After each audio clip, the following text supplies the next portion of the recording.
start bringing our troops home, go after Osama bin Laden and those who killed 3,000 Americans. And we will restore the kind of moral standing that we had when Bill Clinton was president. Think about how beloved Bill Clinton is around the world. Around the world.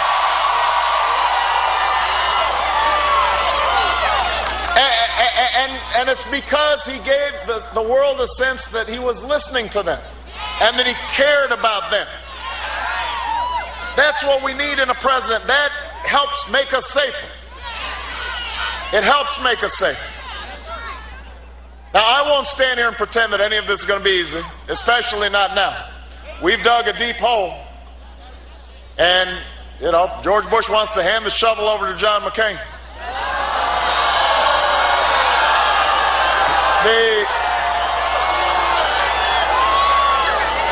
The cost of this economic crisis, the cost of the war in Iraq means we're going to have to tighten our belts. Families are doing it, businesses are doing it, Washington's going to have to do it. There's no question about this.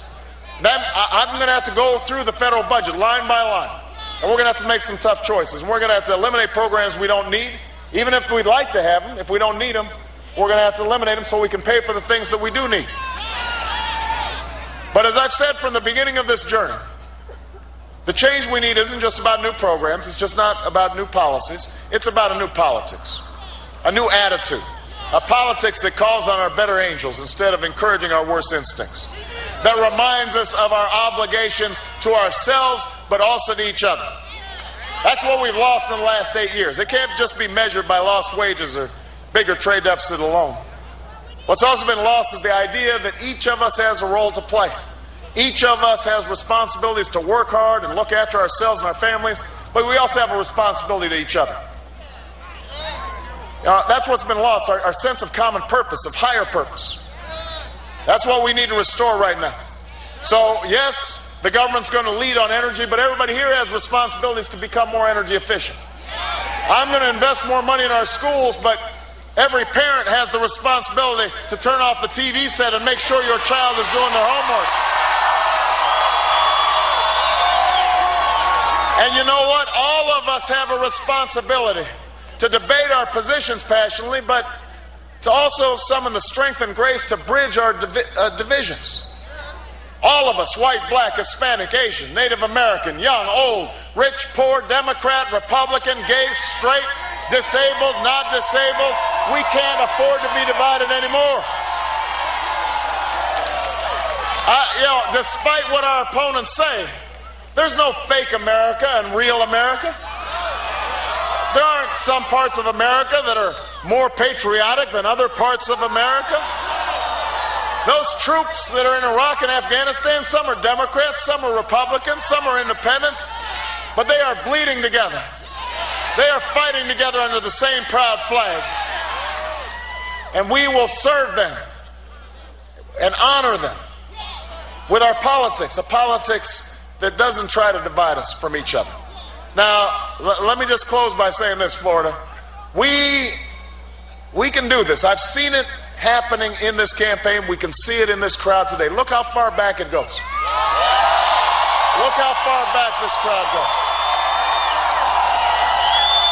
At a midnight rally. And this is not a testimony to me, it's a testimony to you. This is what's been happening all throughout this campaign for 21 months. I have seen people lining up around the blocks to cast their first vote.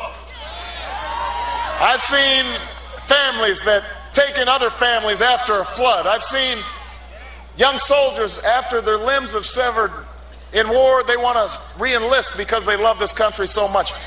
I've seen what's best in this country. And that's who we need to be right now. But I can't do this by myself. Don't believe for 1 second that this election's over. Don't believe 1 second in these polls. Power concedes nothing without a fight. We are going to have to work over the next 5 days like our lives depended on it. Because our futures depend on it. Our children's futures depend on it. We are going to have to struggle. We're going to have to knock on doors. We're going to have to make phone calls. We are going to have to do everything in our power. And if we do, I promise you, we will not just win Florida. We will win this general election, and you and I together, we're going to change the country, and we're going to change the world. God bless you, everybody. God bless you. And God bless the United States of America.